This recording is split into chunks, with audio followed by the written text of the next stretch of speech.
आपका स्वागत है द क्लासिकल स्टोरीज में। आज आप मुंशी प्रेमचंद जी की कहानी सुनने जा रहे हैं, आभूषण। तो चलिए शुरू करते हैं। आभूषणों की निंदा करना हमारा उद्देश्य नहीं है। हम असहयोग का उत्पीड़न सह सकते हैं, पर ललनाओं के निर्दय घातक वाकवाड़ों को नहीं ओढ़ सकते। तो भी इतना अवश्य कहेंगे कि इस तृष्णा की पूर्ति के लिए जितना त्याग किया जा सकता है, उसका सदुपयोग करने से महान पद प्राप्त हो सकता है। यद्यपि हमने किसी रूपहीन महिला को आभूषणों की सजावट से रूपवती होते नहीं देखा, तथापि हम ये भी मान लेते हैं कि रूप के लिए आभूषणों की उतनी ही जरूरत है जितनी घर के लिए दीपक की। किंतु शारीरिक शोभा के लिए हम तन को कितना मलिन, चित्त को कितना अशांत और आत्मा को कितना कुलसित बना लेते हैं, इसका हमें कदापि ज्ञान ही नहीं होता। इस दीपक की ज्योत में आंखें धुंधली हो जाती हैं। ये चमक दमक कितनी ईर्ष्या, कितने द्वेष, कितनी प्रतिस्पर्धा, कितनी दुष्टता और कितनी दुराशा का कारण है। इसकी केवल कल्पना से ही रोंगटे खड़े हो जाते हैं। इन्हें भूषण नहीं, दूषण कहना अधिक उपयुक्त है। नहीं तो ये कब हो सकता था कि कोई नववधु पति के घर आने के तीसरे ही दिन अपने पति से कहती, मेरे पिता ने तुम्हारे पल्ले बांधकर मुझे तो कुएं में ढकेल दिया। शीतला आज अपने गांव के तालुकेदार कुंवर सुरेश सिंह की नवविवाहिता वधु को देखने गई थी। उसके सामने ही वो मंत्रमुग्ध सी हो गई। वधु के रूप लावड़ पर नहीं, उसके आभूषणों की जगमगाहट पर उसकी टकटकी लगी रही। और वो जब से घर लौट कर आई, उसकी छाती पर सांप लौटता रहा। अंत को ज्यों ही उसका पति घर आया, वो उस पर बरस पड़ी और दिल में भरा हुआ गुबार पूर्वोक्त शब्दों में निकल पड़ा। शीतला के पति का नाम विमल सिंह था। उनके पुरखे किसी जमाने में इलाकेदार थे। इस गांव पर भी उन्हीं का 16वें आने अधिकार था। लेकिन अब इस घर की दशा हीन हो गई है। सुरेश सिंह के पिता जमींदारी के काम में दक्ष थे। विमल सिंह का सब इलाका किसी न किसी प्रकार से उनके हाथ में आ गया। विमल के पास सवारी का टट्टू भी न था। उसे दिन में 2 बार भोजन भी मुश्किल से मिलता था। उधर सुरेश के पास हाथी, मोटर और घोड़े थे। 10-5 बाहर के आदमी नित्य ही द्वार पर पड़े रहते थे। पर इतनी विषमता होने पर भी दोनों में भाईचारा निभाया जाता था। शादी ब्याह में, मुंडन छेदन में परस्पर आना जाना होता रहता था। सुरेश विद्या प्रेमी थे। हिंदुस्तान में ऊंची शिक्षा प्राप्त करके वो यूरोप चले गए और सब लोगों की शंकाओं के विपरीत वहां से आर्य सभ्यता के परम भक्त बनकर लौटे। वहां के जड़वाद, कृत्रिम भोग लिप्सा और अमानुषिक मंदाता ने उनकी आंखें खोल दी थी। पहले वो घर वालों के बहुत जोर देने पर भी विवाह करने को राजी नहीं हुए थे। लड़की से पूर्व परिचय हुए बिना पीड़ा नहीं कर सकते थे। पर यूरोप से लौटने पर उनके वैवाहिक विचारों में बहुत बड़ा परिवर्तन हो गया। उन्होंने उसी पहले की कन्या से बिना उसके आचार विचार जाने हुए विवाह कर लिया। अब वो विवाह को प्रेम का बंधन नहीं, धर्म का बंधन समझते थे। उसी सौभाग्यवती वधू को देखने के लिए आज शीतला अपनी सास के साथ सुरेश के घर गई थी। उसी के आभूषणों की छटा देखकर वो मर्माहत सी हो गई। विमल ने व्यथित स्वर में कहा, तो माता पिता से कहा होता सुरेश से ब्याह देते, वो तो तुम्हें गहनों से ला सकते थे। तो गाली क्यों देते हो? गाली नहीं देता हूँ, बात कहता हूँ। तुम जैसी सुंदरी को उन्होंने नाहक मेरे साथ ब्याहा। लजाते तो हो नहीं, उल्टे और ताने देते हो। भाग्य मेरे बस में नहीं है। इतना पढ़ा लिखा भी नहीं हूं कि कोई बड़ी नौकरी करके रुपए कमाऊं। ये क्यों नहीं कहते कि प्रेम ही नहीं, प्रेम हो तो कंचन बरसने लगे। तुम्हें गहनों से बहुत प्रेम है, सभी को होता है, मुझे भी है। अपने को अभाग्नी समझती हो? हूं ही, समझना कैसा? नहीं तो क्या दूसरों को देखकर तरसना पड़ता? गहने बनवा दूं तो अपने को भागवती समझने लगोगी। तुम तो इस तरह पूछ रहे हो जैसे सुनार दरवाजे पर बैठा है। नहीं, सच कहता हूं, बनवा दूंगा। हाँ, कुछ दिन सब्र करना पड़ेगा। समर्थ पुरुषों को बात लग जाती है तो प्राण ले लेते हैं। सामर्थहीन पुरुष अपनी ही जान पर खेल जाया करता है। विमल सिंह ने घर से निकल जाने की ठानी। निश्चय किया कि या तो इसे गहनों से ही लाद दूंगा या वैधव्य शोक से, या तो आभूषण ही पहनेगी या सेंदूर को भी तरसेगी। दिन भर वह चिंता में डूबा पड़ा रहा। शीतला को उसने प्रेम से संतुष्ट करना चाहा था। आज अनुभव हुआ कि नारी का हृदय प्रेम पास से नहीं बनता, कंचन के पास से ही बन सकता है। पहर रात जाते जाते वो घर से चल खड़ा हुआ, पीछे फिरकर कभी न देखा। ज्ञान से जागे हुए विराग में चाहे मोह का संस्कार हो, पर नैराश से जगा हुआ विराग अचल होता है। प्रकाश में इधर की वस्तुओं को देखकर मन विचलित हो सकता है, पर अंधकार में किसका साहस है जो लीक से जौ भर भी हट सके। विमल के पास विद्या न थी, कला कौशल भी न था। उसे केवल अपने कठिन परिश्रम और कठिन आत्म त्याग ही का आधार था। वो पहले कलकत्ते गया, वहां कुछ दिन तक एक सेठ की अगवानी करता रहा। वहां जो सुन पाया कि रंगून में मजदूरी अच्छी मिलती है, तो रंगून जा पहुंचा और बंदर पर माल उतारने चढ़ाने का काम करने लगा। कुछ तो कठिन श्रम, कुछ खाने पीने के असंयम और कुछ जलवायु की खराबी के कारण वो बीमार हो गया। शरीर दुर्बल हो गया, मुख की क्रांति जाती रही। फिर भी उससे ज्यादा मेहनती मजदूर बंदर पर दूसरा न था। और मजदूर थे, पर ये मजदूर तपस्वी था। मन में जो कुछ ठान लिया था उसे पूरा करना उसके जीवन का एकमात्र उद्देश्य था। उसने घर को अपना कोई समाचार न भेजा। अपने मन से तर्क किया, घर में मेरा कौन हितू है, गहनों के सामने मुझे कौन पूछता है। उसकी बुद्धि ये रहस्य समझने में असमर्थ थी कि आभूषणों की लालसा रहने पर भी पीड़ा का पालन किया जा सकता है। और मजदूर प्रातःकाल सेरों मिठाइयां खाकर जलपान करते थे। दिन भर दम भर भर कर गांजे, चरस और तंबाकू के दम लगाते थे।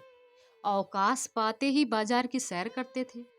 कितनों ही को शराब का भी शौक था। पैसों के बदले रुपए कमाते थे, तो पैसों की जगह रुपए खर्च भी कर डालते थे। किसी की देह पर साबुत कपड़े न थे, पर विमल उन गिनती के 2-4 मजदूरों में था जो संयम से रहते थे, जिनके जीवन का उद्देश्य खा पी कर मर जाने के सिवा कुछ और भी था। थोड़े ही दिनों में उसके पास थोड़ी सी संपत्ति हो गई। धन के साथ और मजदूरों पर दबाव भी बढ़ने लगा। ये प्रायः सभी जानते थे कि विमल जाति का कुलीन ठाकुर है। सब ठाकुर ही कहकर उसे पुकारते थे। संयम और आचार सम्मान सिद्धि के मंत्र हैं। विमल मजदूरों का नेता और महाजन हो गया। विमल को रंगून में काम करते हुए 3 वर्ष व्यतीत हो चुके थे। संध्या हो गई थी। वो कई मजदूरों के साथ समुद्र के किनारे बैठा बातें कर रहा था। एक मजदूर ने कहा, यहाँ की स्त्रियां बड़ी निष्ठुर होती हैं। बेचारा झिंगुर 10 बरस से उसी बर्मी स्त्री के साथ रहता था। कोई अपनी ब्याही जोरू से भी इतना प्रेम ना करता होगा। उस पर इतना विश्वास करता था कि जो कुछ कमाता उसके हाथ में रख देता। 3 लड़के थे। अभी कल तक दोनों साथ साथ खाकर लेटे थे। ना कोई लड़ाई, ना बात, ना चीत। रात को औरत न जाने कहाँ चली गई, लड़कों को भी छोड़ गई। बेचारा झिंगुर रो रहा है। सबसे बड़ी मुश्किल तो छोटे बच्चे की है। अभी कुल 6 महीने का है। कैसे जिएगा भगवान ही जाने। विमल सिंह ने गंभीर भाव से कहा, गहने बनवाता था कि नहीं? रुपए पैसे तो औरत के ही हाथ में थे। गहने बनवाती, उसका हाथ कौन पकड़ता? गहनों से तो लदी हुई थी। जिधर से निकल जाती थी, छमछम की आवाज से कान भर जाते थे। जब गहने बनवाने पर भी निठराई की, तो यही कहना पड़ेगा कि ये जाति ही बेवफा होती है। इतने में एक आदमी आकर विमल सिंह से बोला, चौधरी, अभी मुझे एक सिपाही मिला था। वो तुम्हारा नाम, गांव और पिता का नाम पूछ रहा था। कोई बाबू सुरेश सिंह हैं। विमल ने संशय होकर कहा, हाँ हैं तो मेरे गांव के इलाकेदार और बिरादरी के भाई हैं। उन्होंने थाने में कोई नोटिस छपवाया है कि जो विमल सिंह का पता लगावेगा उसे 1000 रुपए इनाम मिलेगा। तो तुमने सिपाही को सब कुछ ठीक ठीक बता दिया? चौधरी, मैं कोई गवार हूँ क्या? समझ गया कि दाल में कुछ काला है। नहीं तो कोई इतने रुपए खर्च क्यों करता? मैंने कह दिया, उनका नाम विमल सिंह नहीं, जसोदा पांडे है। पिता का नाम सुक्खू बताया और घर जिला झांसी में। पूछने लगा, यहाँ कितने दिन से रहता है? मैंने कहा, कोई 10 साल से। तब कुछ सोच कर चला गया। सुरेश बाबू से तुमसे कोई अदावत है क्या चौधरी? अदावत तो नहीं थी, मगर कौन जाने उनकी नीयत बिगड़ गई हो। मुझ पर कोई अपराध लगाकर मेरी जगह जमीन पर हाथ बढ़ाना चाहते हो। तुमने बड़ा अच्छा किया कि सिपाही को उड़न झाई बताई। मुझसे कहता था कि ठीक ठीक बता दो तो 50 रुपए तुम्हें भी दिला दूं। मैंने सोचा आप तो 1000 की गठरी मारेगा और मुझे 50 रुपए दिलाने को कहता है। फटकार बता दी। एक मजदूर, मगर जो 200 रुपए देने को कहता तो तुम सब कुछ ठीक ठीक नाम पता बता देते। धत तेरे लालची की। आदमी लज्जित होकर, 200 रुपए नहीं 2000 रुपए भी देता तो भी न बताता। मुझे ऐसा विश्वासघात करने वाला मत समझो। जब जी चाहे परख लो। मजदूरों में यूं वाद विवाद होता ही रहा। विमल आकर अपनी कोठरी में लेट गया। वो सोचने लगा अब क्या करूं। जब सुरेश जैसे सज्जन की नीयत बदल गई तो अब किसका भरोसा करूं। नहीं, अब बिना घर गए काम न चलेगा। कुछ दिन और न गया तो फिर कहीं का न होऊंगा। 2 साल और रह जाता तो पास में पूरे 5000 हो जाते। शीतला की इच्छा ही कुछ पूरी हो जाती। अभी तो सब मिलाकर 3000 ही होंगे। इतने में उसकी अभिलाषा न पूरी होगी। खैर, अभी चलूं, 6 महीने में फिर लौट आऊंगा। अपनी जायदाद तो बच जाएगी। नहीं, 6 महीने तक रहने का क्या है। आने जाने का 1 महीना लग जाएगा। घर में 15 दिन से ज्यादा न रहूंगा।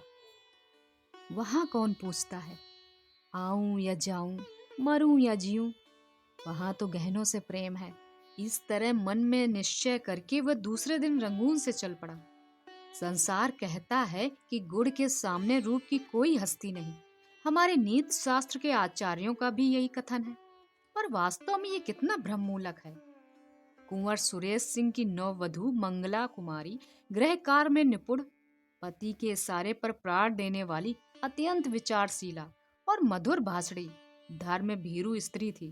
पर सौंदर्य विहीन होने के कारण पति की आंखों में कांटे के समान खटकती थी। सुरेश सिंह बात बात पर उस पर झुंझलाते, पर घड़ी भर में पश्चाताप के वशीभूत होकर उससे क्षमा मांगते। किंतु दूसरे ही दिन वही कुत्सित व्यापार शुरू हो जाता।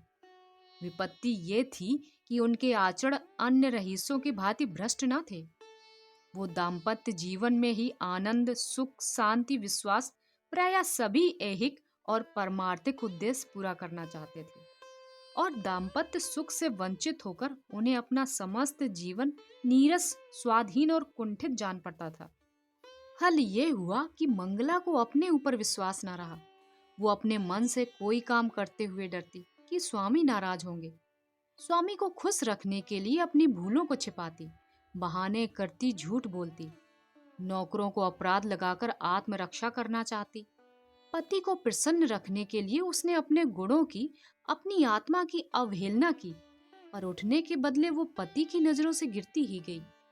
नित्य नए श्रृंगार करती, पर लक्ष्य से दूर होती जाती थी।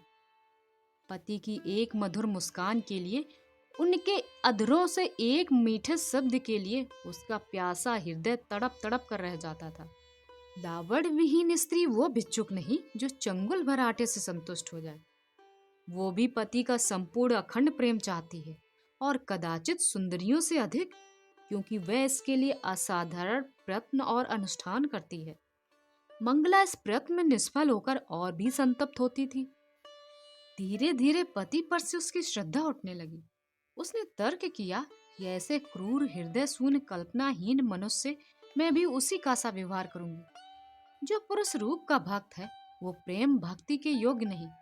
इस प्रत्याघात ने समस्या और भी जटिल कर दी। मगर मंगला की केवल अपनी रूपहीनता का ही रोना न था।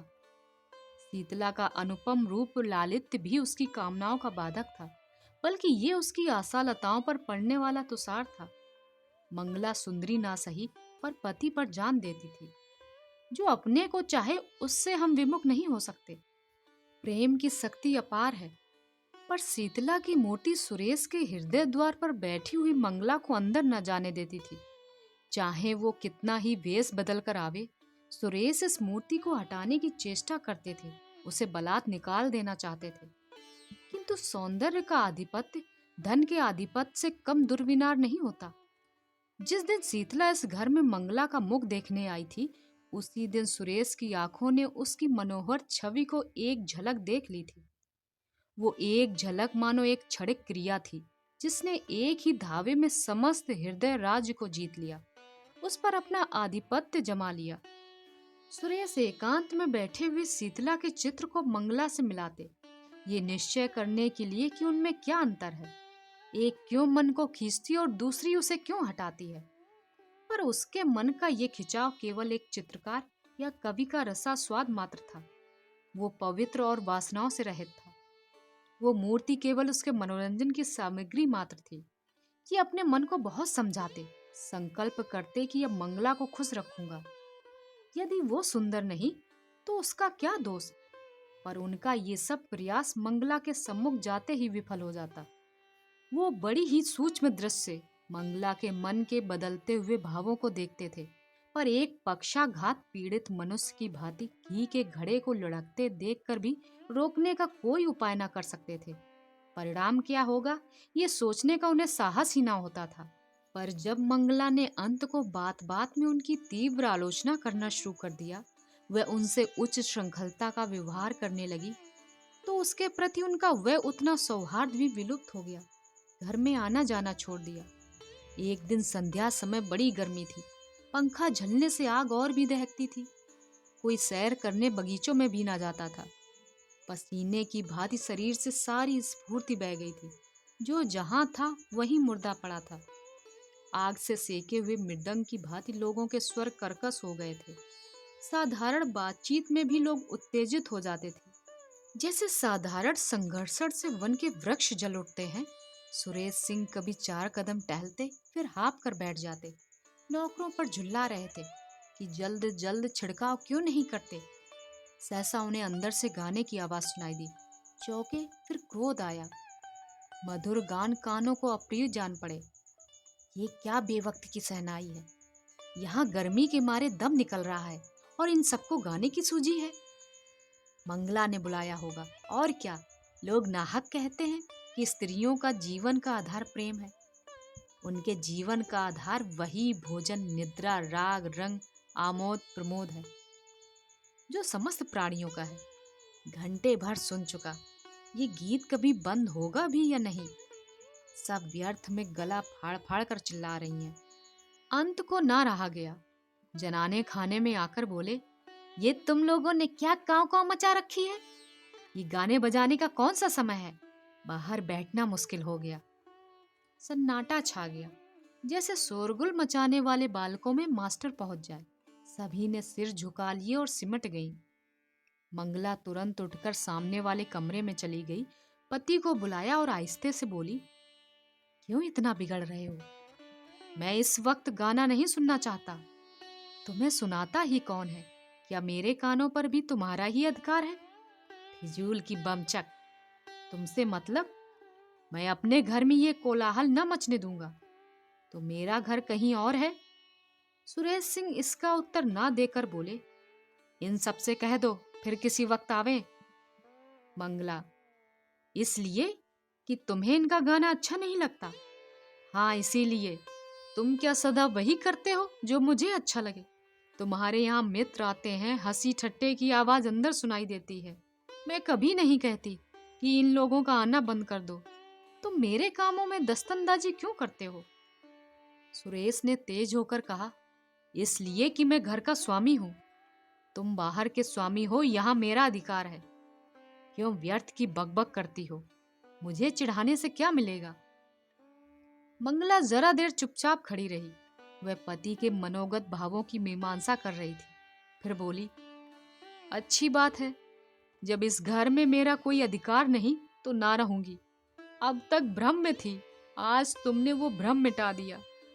मेरा इस घर पर अधिकार कभी नहीं था। जिस स्त्री का पति के हृदय पर अधिकार नहीं, उसका उसकी संपत्ति पर भी कोई अधिकार नहीं हो सकता। सुरेश ने लज्जित होकर कहा, बात का बतंगड़ क्यों बनाती हो। मेरा ये मतलब ना था। कुछ का कुछ समझ गई। मन की बात आदमी के मुख से अनायास ही निकल जाती है। सावधान होकर हम अपने मनोभावों को छिपा लेते हैं। सुरेश को अपनी असजनता पर दुख तो हुआ, पर इस भय से कि मैं इसे जितना ही मनाऊंगा उतना ही ये और जली कटी सुनाएगी। उसे वहीं छोड़कर बाहर चले आए। प्रातःकाल ठंडी हवा चल रही थी। सुरेश खुमारी में पड़े हुए स्वप्न देख रहे थे कि मंगला सामने चली आ रही थी। चौंक पड़े, देखा द्वार पर सचमुच मंगला खड़ी है। घर की नौकरानियां आंचल से आंसू पोंछ रही हैं। कई नौकर आसपास खड़े हैं। सभी की आंखें सजल और मुख उदास है, मानो बहू विदा हो रही है। समझ गए कि मंगला को कल की बात लग गई, पर उन्होंने उठकर कुछ पूछने की, मनाने की या समझाने की चेष्टा नहीं की। ये मेरा अपमान कर रही है, मेरा सिर नीचा कर रही है, जहां चाहे जाए, मुझसे कोई मतलब नहीं। यो बिना कुछ पूछे गाछे चले जाने का अर्थ तो यही है कि मैं इसका कोई नहीं, फिर मैं इसे रोकने वाला कौन। वह यूं ही जड़वत पड़े रहे और मंगला चली गई। उनकी तरफ मुंह उठाकर भी न ताका। मंगला पांव पैदल चली जा रही थी। एक बड़े ताल्लुकेदार की औरत के लिए ये मामूली बात न थी। हर किसी को हिम्मत न पड़ती थी कि उससे कुछ कहे। पुरुष उसकी राह छोड़कर किनारे खड़े हो जाते थे। नारियां द्वार पर खड़ी करोड़ कौतूहल से देखती थीं और आंखों से कहती थीं, हाय निर्दयी पुरुष, इतना भी ना हो सका कि एक डोला पर तो बैठा देता। इस गांव से निकलकर उस गांव में पहुंची जहां शीतला रहती थी। शीतला सुनते ही द्वार पर आकर खड़ी हो गई और मंगला से बोली, बहन जरा आकर दम ले लो।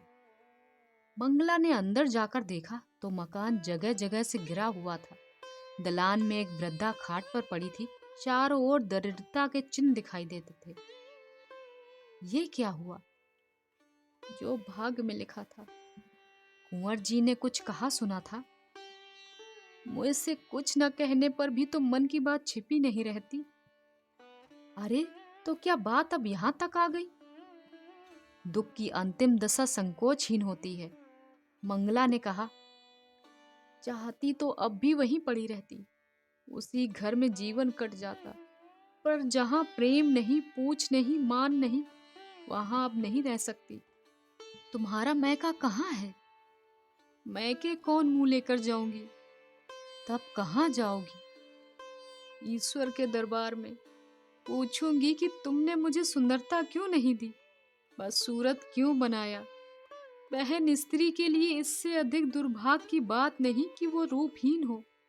शायद पहले जन्म की पिशाचनियां ही बदसूरत औरतें होती हैं। रूप से प्रेम मिलता है और प्रेम से दुर्लभ कोई वस्तु नहीं। ये कहकर मंगला उठ खड़ी हुई। शीतला ने उसे रोका नहीं। सोचा, इसे क्या खिलाऊंगी? आज तो चूल्हा जलने की भी कोई आशा नहीं। उसके जाने के बाद वो देर तक बैठी सोचती रही, मैं कैसी अभागिन हूँ। जिस प्रेम को ना पाकर ये बेचारी जीवन का त्याग कर रही है, उसी प्रेम को मैंने पांव से ठुकरा दिया। इसे जेवर की क्या कमी थी? क्या ये सारे जड़ाऊ जेवर इसे सुखी रख सके? इसने उसे पांव से ठुकरा दिया। उन्हीं आभूषणों के लिए मैंने अपना सर्वस्व खो दिया। न जाने वो कहाँ है, किस हाल में है। अपनी लालसा को, तृष्णा को वह कितनी ही बार धिक्कार चुकी थी। मंगला की दशा देखकर आज उसे आभूषणों से घृणा हो गई। विमल को घर छोड़े हुए 2 साल हो गए थे। शीतला को अब उनके बारे में भांति भांति की शंकाएं होने लगी थी। आठों पहर उसके चित्त में ग्लानि और क्षोभ की आग झुलसा करती थी। देहात के छोटे मोटे जमींदारों का काम डांट डपट छीन झपट कर ही चला करता है। विमल की खेती बेगार में होती थी। उसके जाने के बाद सारे खेत पड़ती रह गए, कोई जोतने वाला ना मिला। इस ख्याल से साझे पर भी किसी ने ना जोता कि बीच में कहीं विमल सिंह आ गए तो साझेदारों को अंगूठा दिखा देंगे। असामियों ने लगान न दिया। शीतला ने महाजन से रुपए उधार लेकर काम चलाया। दूसरे वर्ष भी यही कैफियत रही।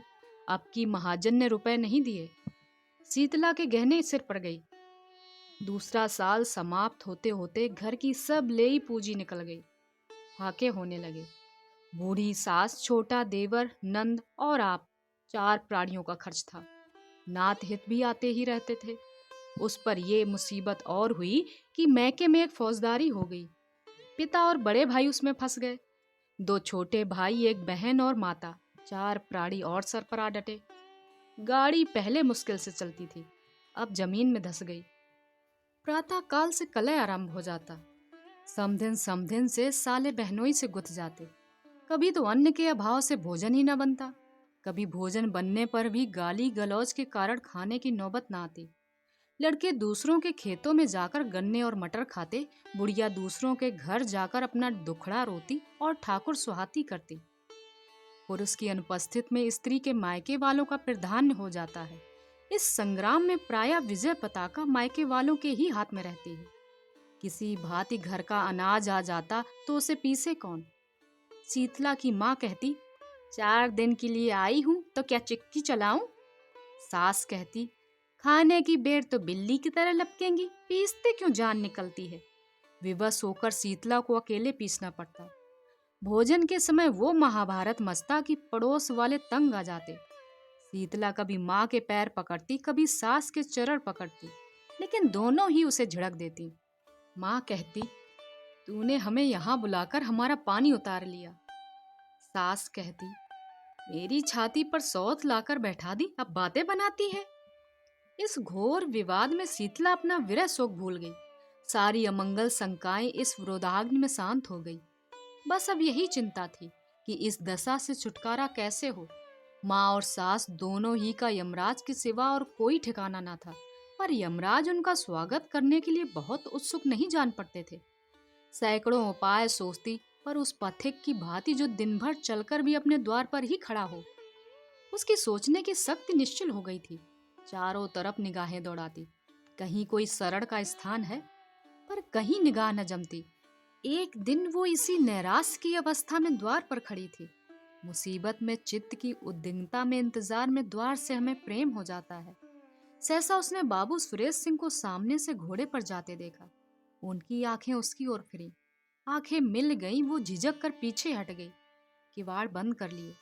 सुरेश साहब आगे बढ़ गए। शीतला को खेद हुआ कि उन्होंने मुझे देख लिया। मेरे सिर पर साड़ी फटी हुई थी, चारों तरफ उसमें पैबंद लगे हुए थे। वो अपने मन में न जाने क्या कहते होंगे। कुंवर साहब को गांव वालों ने विमल सिंह के परिवार के कष्टों की खबर दे दी थी। वो गुप्त रूप से उनकी कुछ सहायता करना चाहते थे, पर शीतला को देखते ही संकोच ने उन्हें ऐसा दबाया कि द्वार पर एक क्षण भी न रुके। मंगला के गृह त्याग के 3 महीने पीछे आज वो पहली बार घर से निकले थे। मारे शर्म के घर से बाहर बैठना छोड़ दिया था। इसमें संदेह नहीं कि कुंवर साहब मन में शीतला के रूप रस का आस्वादन करते थे। मंगला के जाने के बाद उनके हृदय में एक विचित्र दुष्कामना जाग उठी। क्या किसी उपाय से ये सुंदरी मेरी नहीं हो सकती? विमल का मुद्दत से पता नहीं, बहुत संभव है वो अब इस संसार में ना हो। किंतु वो इस दुष्कल्पना को विचार से दबाते रहते थे। शीतला की विपत्ति की कथा सुनकर भी वो उसकी सहायता करने से डरते थे। कौन जाने वासना यही वेश धरकर मेरे विचार और विवेक पर कुठाराघात करना चाहती हो। अंत को लालसा की कपट लीला ने उन्हें बुलावा दे दिया। वो शीतला के घर उसका हाल पूछने गए। मन में तर्क किया, ये कितना घोर अन्याय है कि ये एक अबला ऐसे संकट में हो और मैं उसकी बात भी ना पूछूं। पर वहां से लौटे तो बुद्धि और विवेक की रस्सियां टूट गई थी और नौका मोह वासना के अपार सागर में डुबकियां खा रही थी। आह, ये मनोहर छवि, ये अनुपम सौंदर्य एक क्षण में उन्मत्तों की भांति बकने लगे। ये प्राण और ये शरीर तेरी भेंट करता हूँ। संसार हंसेगा, हंसे, महापाप है हो, कोई चिंता नहीं। इस स्वर्गीय आनंद से मैं अपने को वंचित नहीं कर सकता। वह मुझसे भाग नहीं सकती। इस हृदय को छाती से निकाल कर उसके पैरों पर रख दूंगा। विमल मर गया है, नहीं मरा तो अब मरेगा। पाप क्या है पता नहीं। कमल कितना कोमल, कितना प्रफुल्ल, कितना ललित है। क्या उसके अधरों। अकस्मात वो ठिठक गए, जैसे कोई भूली हुई बात याद आ जाए। मनुष्य में बुद्धि के अंतर्गत एक अज्ञात बुद्धि है। जैसे रणक्षेत्र में हिम्मत हार कर भागने वाले सैनिकों को किसी गुप्त स्थान से आने वाली कुमुक संभाल लेती है, वैसे ही इस अज्ञाती बुद्धि ने सुरेश को सचेत कर दिया। वो संभल गए। ग्लानि से उनकी आंखें भर आईं। वो कई मिनट तक किसी दंडित कैदी की भांति क्षुब्ध खड़े सोचते रहे। फिर विजय ध्वन से कह उठे, कितना सरल है। इस विकार के हाथी को सिंह से नहीं, चींटी से मारूंगा। शीतला को एक बार बहन कह देने से ये सब विकार शांत हो जाएगा। शीतला, बहन, मैं तेरा भाई हूँ। उसी क्षण उन्होंने शीतला को पत्र लिखा। बहन, तुमने इतने कष्ट झेले पर मुझे खबर तक ना दी। मैं कोई गैर ना था, मुझे इसका दुख है। खैर, अब ईश्वर ने चाहा तो तुम्हें कष्ट ना होगा। इस पत्र के साथ उन्होंने अनाज और रुपए भेजे। शीतला ने उत्तर दिया, भैया क्षमा करो, जब तक जीऊंगी तुम्हारा यश गाऊंगी। तुमने मेरी डूबती नाव पार लगा दी। कई महीने बीत गए। संध्या का समय था। शीतला अपनी मैना को चारा चुगा रही थी। उसे सुरेश नेपाल से उसी के वास्ते लाए थे। इतने में सुरेश आकर आंगन में बैठ गए। शीतला ने पूछा, कहाँ से आते हो भैया? गया था जरा थाने, कुछ पता नहीं चला। रंगून में पहले कुछ पता मिला था, बात को मालूम हुआ वो कोई और आदमी है। क्या करूं, इनाम और बढ़ा दूं? तुम्हारे पास रुपए बढ़े हैं तो फूको, उनकी इच्छा होगी तो आप ही आवेंगे। एक बात पूछूं, बताओगी? किस बात पर तुमसे रूठे थे? कुछ नहीं, मैंने यही कहा कि मुझे गहने बनवा दो। कहने लगे मेरे पास है क्या। मैंने कहा तो ब्याह कर क्यों लाए थे। बस बातों ही बातों में तकरार हो गई। इतने में शीतला की सास आ गई। सुरेश ने शीतला की माँ और भाइयों को उनके घर पहुंचा दिया था, इसीलिए यहाँ अब इतनी शांति थी। सास ने बहू की बात सुन ली थी। कर्कश स्वर से बोली, बेटा, तुमसे क्या पर्दा है? ये महारानी देखने को ही गुलाब के फूल हैं, अंदर सब कांटे हैं। ये अपने बना सिंगार की आगे विमल की बात ही न पूछती थी। बेचारा इस पर जान देता था, पर इसका मुंह ही न सीधा होता था। प्रेम तो इसे छूकर नहीं गया, अंत को उसे देश से निकाल कर ही इसने दम लिया। शीतला ने रुष्ट होकर कहा, क्या वही अनोखे धन कमाने घर से निकले हैं? देश विदेश जाना मर्दों का ही काम है। यूरोप में तो धन भोग के सिवा स्त्री पुरुष में कोई संबंध ही नहीं होता। बहन ने यूरोप में जन्म लिया होता तो हीरे जवाहरात से जगमगाती होती। शीतला, अब तुम ईश्वर से यही कहना कि सुंदरता देते हो तो यूरोप में जन्म दो। शीतला ने व्यथित होकर कहा, जिनके भाग्य में लिखा है वो यही सोने से लदी हैं। मेरी भांति सभी के कर्म थोड़ी ही फूट गए हैं। सुरेश सिंह को ऐसा जान पड़ा कि शीतला की मुख क्रांति मलिन हो गई है। पति वियोग में भी गहनों के लिए इतनी लालायत है। बोले, अच्छा, मैं तुम्हें गहने बनवा दूंगा। ये वाक्य कुछ अपमान सूचक स्वर में कहा गया था, पर शीतला की आंखें आनंद से सजल हो गईं, कंठ गदगद हो गया। उसके हृदय नेत्रों के सामने मंगला के रत्न जड़ित आभूषणों का चित्र खिंच गया। उसने कृतज्ञतापूर्ण दृष्टि से सुरेश को देखा। मुख से कुछ न बोली, पर उसका प्रत्येक अंग कह रहा था, मैं तुम्हारी हूँ। कोयल आम की डालियों पर बैठकर, मछली शीतल निर्मल जल में क्रीड़ा करके और मृग शावक विस्तृत हरियालियों में छलांगे भरकर भी इतने प्रसन्न नहीं होते जितना मंगला के आभूषणों को पहनकर शीतला प्रसन्न हो रही है। उसके पैर जमीन पर नहीं पड़ते। वो दिन भर आईने के सामने खड़ी रहती है, कभी केसों को संवारती है, कभी सुरमा लगाती है। कोहरा फट गया है और निर्मल स्वच्छ चांदनी निकल आई है। वो घर का एक तिनका भी नहीं उठाती। उसके स्वभाव में एक विचित्र गर्व का संचार हो गया है। लेकिन श्रृंगार क्या है? सोई हुई काम वासना को जगाने का घोर नाद, उद्दीपन का मंत्र। शीतला जब नख सिक से सजकर बैठती तो उसे प्रबल इच्छा होती, कोई मुझे देखे। वो द्वार पर आकर खड़ी हो जाती। गांव की स्त्रियों की प्रशंसा से उसे संतोष नहीं होता। गांव के पुरुषों को वो श्रृंगार रस विहीन समझती है, इसीलिए सुरेश सिंह को बुलाती है। पहले वो दिन में एक बार आ जाते थे, अब शीतला के बहुत अनुनय विनय करने पर भी नहीं आते। पहर रात गई थी, घरों के दीपक बुझ गए थे। शीतला के घर में दीपक जल रहा था। उसने कुंवर साहब के बगीचे से बेले के फूल मंगवाए थे और बैठी हार गूंथ रही थी। अपने लिए नहीं, सुरेश के लिए। प्रेम के सिवा एहसान का बदला देने के लिए उसके पास था ही क्या। एकाएक कुत्तों के भूखने की आवाज सुनाई दी और दम भर में विमल सिंह ने मकान के अंदर कदम रखा। उनके एक हाथ में संदूक था, दूसरे हाथ में एक गठरी। शरीर दुर्बल, कपड़े मैले, दाढ़ी के बाल बढ़े हुए, मुख पीला जैसे कोई कैदी जेल से निकल कर आया हो। दीपक का प्रकाश देखकर वह शीतला के कमरे की तरफ चले। मैना पिंजरे में तड़पने लगी। शीतला ने चौंक कर सिर उठाया, घबराकर बोली, कौन? फिर पहचान गई। तुरंत फूलों को एक कपड़े में से छिपा दिया। उठकर खड़ी हुई और सिर झुकाकर पूछा, इतनी जल्दी सुध ली? विमल ने कुछ जवाब न दिया। विस्मित होकर कभी शीतला को देखता, कभी घर को, मानो किसी नए संसार में पहुंच गया है। ये वो अधखिला फूल न था जिसकी पंखुड़ियां अनुकूल वातावरण ना पाकर सिमट गई हों। ये पूर्ण विकसित कुसुम था, ओस के जल कणों से जगमगाता और वायु के झोंकों से लहलहाता हुआ।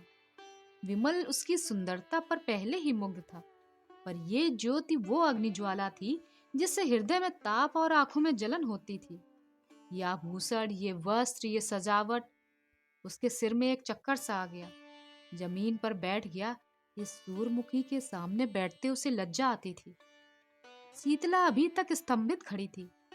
वो पानी लाने नहीं दौड़ी, उसने पति के चरण नहीं धोए, उनको पंखा तक नहीं झला। हतबुद्धि सी हो गई थी। उसने कल्पनाओं की कैसी सुरमय वाटिका लगाई थी, उस पर तुषार पड़ गया। वास्तव में इस मलिन वदन अर्धनंग पुरुष से उसे घृणा हो गई। ये घर का जमींदार विमल न था, वो मजदूर हो गया था। मोटा काम मुखाकृत पर असर डाले बिना नहीं रहता।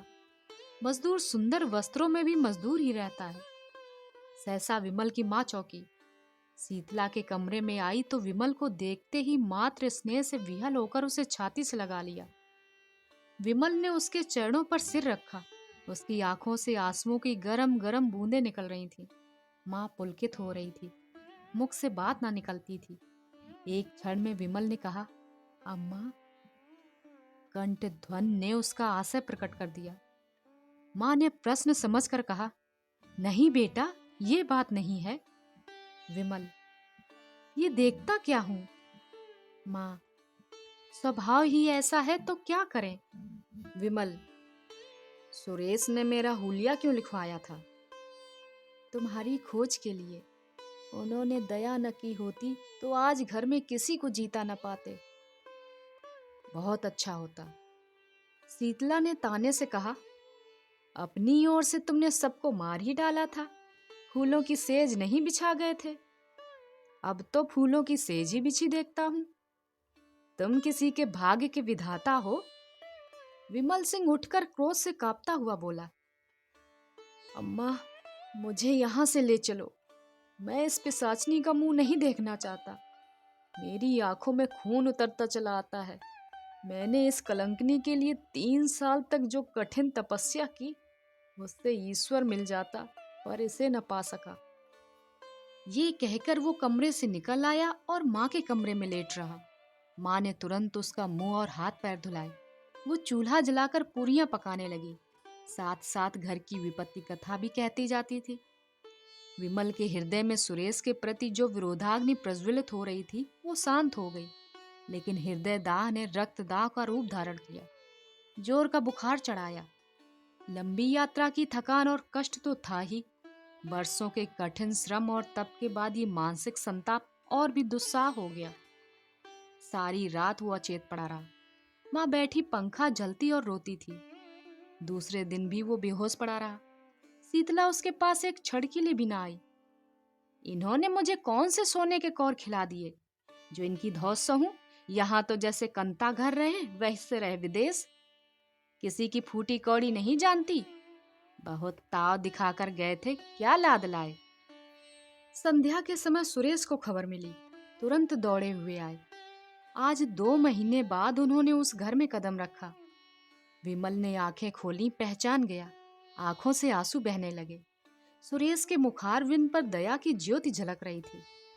विमल ने उसके बारे में जो अनुचित संदेह किया था, उसके लिए वो अपने को धिक्कार रहा था। शीतला ने ज्यों ही सुना कि सुरेश सिंह आए हैं, तुरंत शीशे के सामने गई। केस छिटका लिए और विपत्ति की मूर्ति बनी हुई विमल सिंह के कमरे में आई। कहाँ तो विमल की आंखें बंद थी, मूर्छित सा पड़ा था। कहाँ शीतला के आते ही आंखें खुल गईं। अग्निमय नेत्रों से उसकी ओर देखकर बोला, अभी आई है? आज के तीसरे दिन आना, कुंवर साहब से उस दिन फिर भेंट हो जाएगी। शीतला उल्टे पांव चली गई। सुरेश पर घड़ों पानी पड़ गया। मन में सोचा, कितना रूप लावण है, पर कितना विषाक्त। हृदय की जगह केवल श्रृंगार लालसा। आतंक बढ़ता गया। सुरेश ने डॉक्टर बुलवाए पर मृत्युदेव ने किसी की न मानी। उनका हृदय पाषाण है, किसी बात नहीं पसीजता।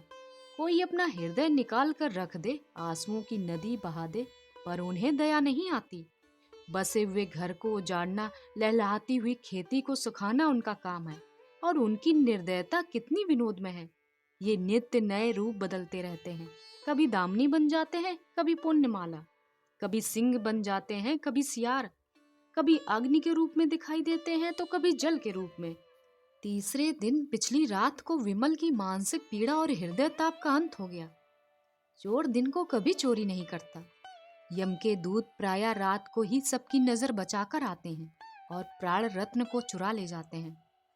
आकाश के फूल मुरझाए हुए थे, वृक्ष समूह स्थिर थे, पर शोक में मग्न सिर झुकाए हुए। रात शोक का वाह रूप है, रात मृत्यु का कीड़ा क्षेत्र है। उसी समय विमल के घर से अंतर्नाद सुनाई दिया, वो नाद जिसे सुनने के लिए मृत्युदेव विकल रहते हैं। शीतला चौक पड़ी और घबराई हुई मृत्युशैया की ओर चली।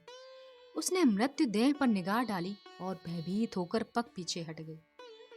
उसे जान पड़ा विमल सिंह उसकी ओर अत्यंत तीव्र दृश्य देख रहे हैं। बुझे हुए दीपक में उसे भयंकर ज्योति दिखाई पड़ी। मारे भय के वहां न ठहर सकी। द्वार से निकल ही रही थी कि सुरेश सिंह से भेंट हो गई। कातर स्वर में बोली, मुझे यहाँ बहुत डर लगता है। उसने चाहा कि रोती हुई उनके पैरों पर गिर पड़ूं, पर वो अलग हट गए। जब किसी पथित को चलते चलते ज्ञात होता है कि मैं रास्ता भूल गया हूँ, तो वो सीधे रास्ते पर आने के लिए बड़े वेग से चलता है। झुलझुलाता है कि मैं इतना असावधान क्यों हो गया। सुरेश भी अब शांति मार्ग पर आने के लिए विकल हो गए। मंगला की स्नेहमयी सेवाएं याद आने लगी। हृदय में वास्तविक सौंदर्य पासना का भाव उदय हुआ। उसमें कितना प्रेम, कितना त्याग, कितनी क्षमा थी। उसकी अतुल पति भक्त को याद करके कभी कभी वह तड़प जाते।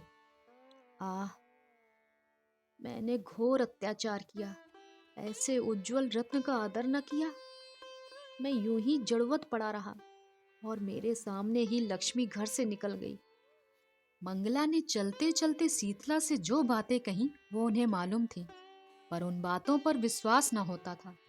मंगला शांत प्रकृति की थी, वो इतनी उद्दंडता नहीं कर सकती।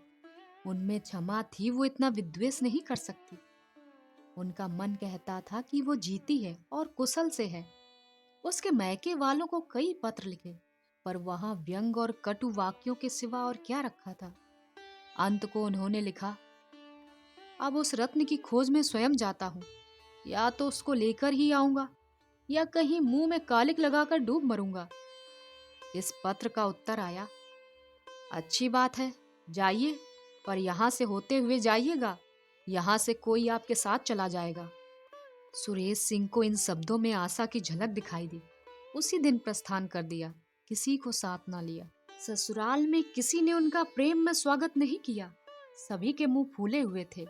ससुर जी ने तो उन्हें पति धर्म पर एक लंबा उपदेश दिया। रात को जब वो भोजन करके लेटे तो छोटी साली आकर बैठ गई और मुस्कुराकर बोली, जीजा जी, कोई सुंदरी अपने रूपहीन पुरुष को छोड़ दे, उसका अपमान करे तो आप उसे क्या कहेंगे? सुरेश गंभीर स्वर में बोले, कुटिला, और ऐसे पुरुष को जो अपनी रूपहीन स्त्री को त्याग दे, पशु, और जो पुरुष विद्वान हो, पिशाच। हंसकर, तो मैं भागती हूँ, मुझे आपसे डर लगता है। सुरेश, पिशाचों का प्रायश्चित भी तो स्वीकार हो जाता है। साली, शर्त ये है कि प्रायश्चित सच्चा हो। ये तो वो अंतर्यामी ही जान सकते हैं। सच्चा होगा तो उसका फल भी अवश्य मिलेगा, मगर दीदी को लेकर इधर से ही लौटिएगा।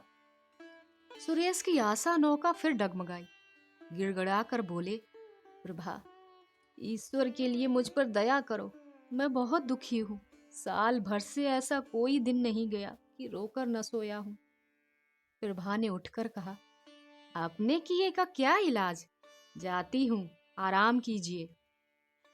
एक क्षण में मंगला की माता आकर बैठ गई और बोली, बेटा, तुमने तो बहुत पढ़ा लिखा है, देश विदेश घूम आए हो, सुंदर बनने की कोई दवा कहीं नहीं देखी। सुरेश ने विनय पूर्वक कहा, माता जी, अब ईश्वर के लिए लज्जित न कीजिए। तुमने तो मेरी प्यारी बेटी के प्राण ले लिए। मैं क्या तुम्हें लज्जित करने से भी गई हूँ? जी में तो था कि ऐसी ऐसी सुनाऊंगी कि तुम भी क्या याद करोगे। पर मेहमान हो, क्या जलाऊं? आराम करो।